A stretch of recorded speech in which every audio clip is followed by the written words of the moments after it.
লালমনিরহাটে পবিত্র আশুরার আনুষ্ঠানিকতা শুরু হয়েছে।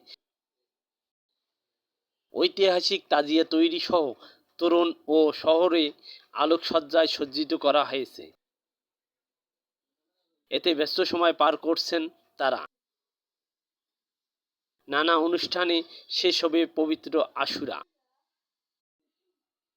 দেশের অন্যান্য এলাকা থেকে ব্যতিক্রমভাবে আশুরার অনুষ্ঠান পালন করা হয় লালমনিরহাটের আলোরূপা মোড়ে।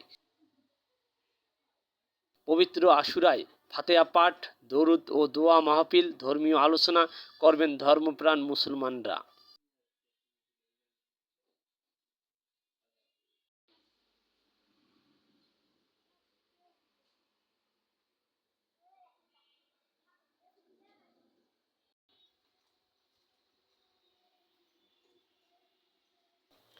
M R Rashed, Lalmonirhat.